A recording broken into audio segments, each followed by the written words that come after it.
Welcome.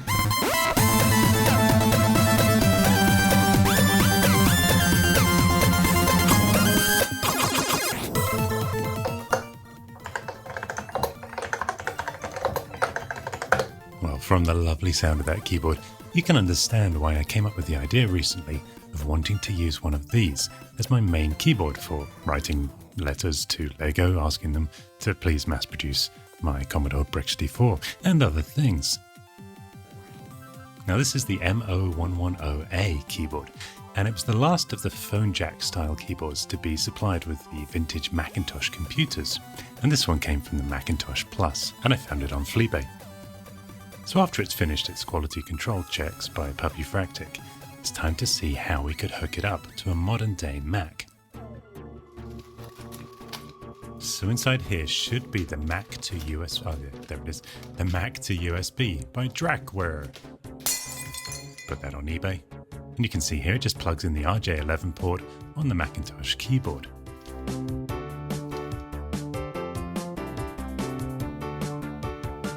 Kind of embarrassing though that they printed this upside down. Ugh. Just kidding. Inside it is a Scilab's Universal B microcontroller, and this basically acts like a Mac host and receives keystrokes from the old keyboard, then just translates those into USB key presses for the new Mac.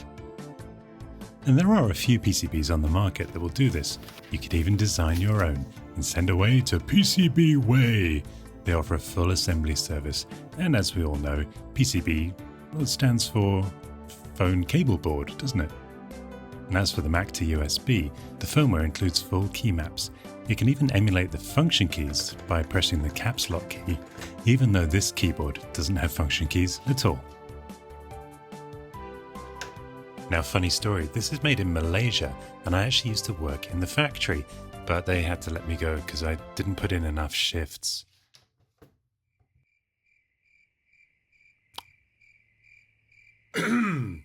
Sorry, I can't control it.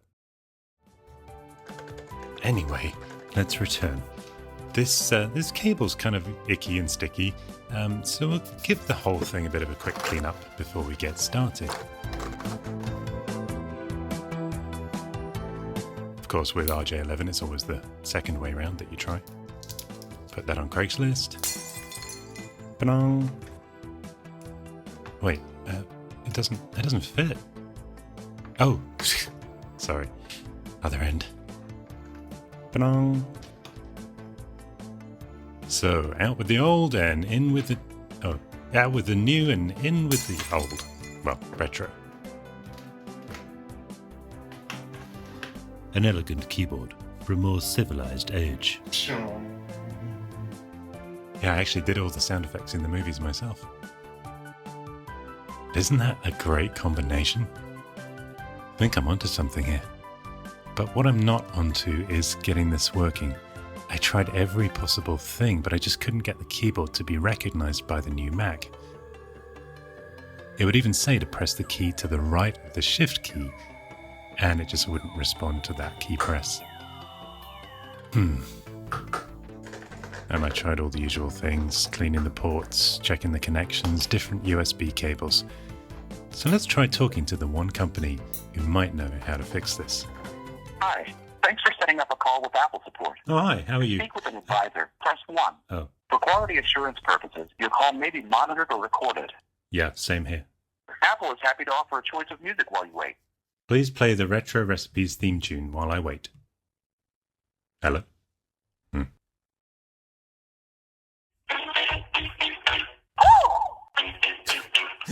Yeah, that's not even close.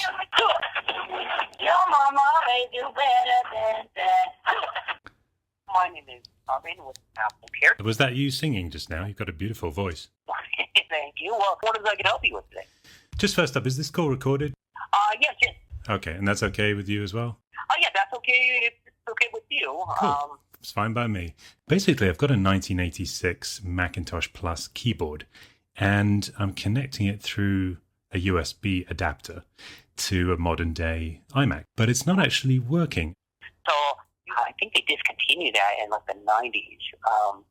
So pretty recently then. I could, well, we could try to help you as much as we could over the phone. So basically with the vintage products that we have, I mean, we do have like authorized service providers that do work on our older products. Okay. Do you know if Walmart do that? Did you say Walmart? Right. I don't think Walmart does. But I wasn't so sure about that. Let's just double check with Ashley. Oh, hi. Hi, how are you? Good, how are you? I'm doing very well. Great, hope you can help me. I need a replacement keyboard cable for a Macintosh Classic. For the Macintosh Classic, we only have the inverted phone cables, but the Macintosh takes a straight. Oh, it takes the straight? Yeah. I thought it was inverted. Nope. That might be where I'm going wrong. Cool, thank you. You're welcome. Okay, well let's see if Apple can help us find one of those cables. There is one called Unitech Computer Stores in Encino, California. Now, they do have appointments today. Basically, this store is able to look at all our older products. They actually have the ability to order any old parts that you need. Gotcha. Well, you know, you've been really helpful. Is it possible to have a quick chat with Tim Cook? Tim Cook, I wish I could get a quick chat with him too. That's okay. I just thought that with me running a YouTube channel called Retro Recipes, that someone with the last name Cook might want to speak to me. Again, you're more than happy to go online and send out an email if you like. Okay, I'll just drop Tim Cook an email then. No problem. Thank you so much. You've been really helpful, all right? You have a good day. You too. All right. Cheerio. Why is there always Lego everywhere? Yeah. Well, now all joking aside, I was blown away by Apple's response. I honestly didn't expect them to even acknowledge these old machines, but they actually were offering me an appointment to get this resolved.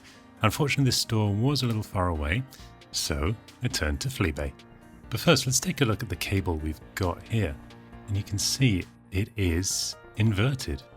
On one side, the black cable is on the left, and on the other side, it's on the right. A few days later, my new cable arrived, and you can see here how this one is not inverted.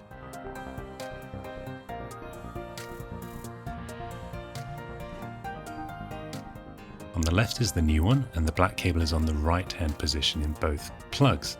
In my right hand is the old cable, which is inverted. So I think what happened at some point, the person who owned this thought they could just replace the cable with a phone cable and were surprised when it stopped working.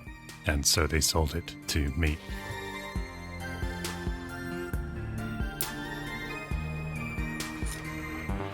Alright, so let's put this one... Wait, what is this here? Looks like a retro controller for dogs? Oh, I remember now. This is from barkbox.com. And it's not a Konami, it's a Konormi. Goodness, the whole entourage is here. Careful, I'll cut your nose off. That would spite your face.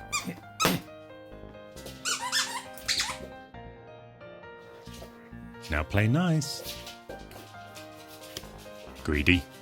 Yeah, she's the retro gaming fan in the family. Sorry guys, I can give you the label.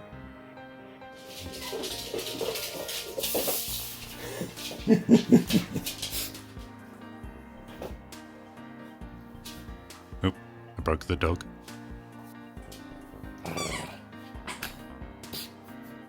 Sorry, buddy. Don't worry, they made friends. Kind of. Now, where were we? Oh yes. So let's try this new cable with the Mac.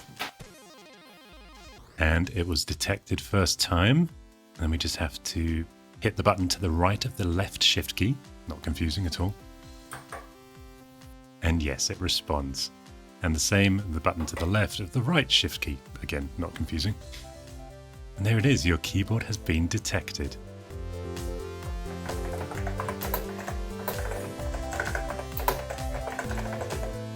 Sorry, unintentional toilet humor. And it's incredible, every single key is mapped perfectly to the keystrokes that appear on the screen. I can even hold down Command S to save a file, and those function keys work too. Now I waited so long to get this resolved that I'd bought a new Mac by then to help improve the quality of these videos. But what the heck, let's create our YouTube video thumbnail using this keyboard.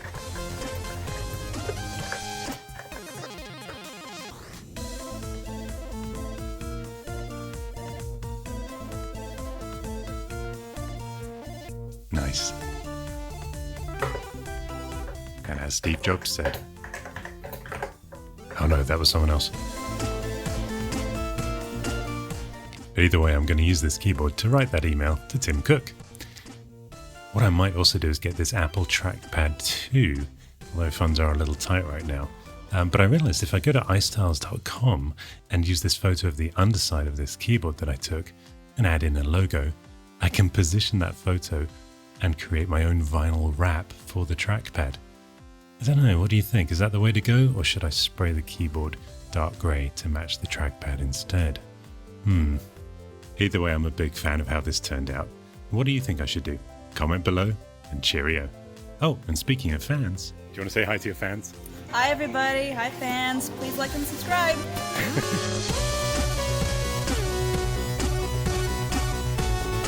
Oh!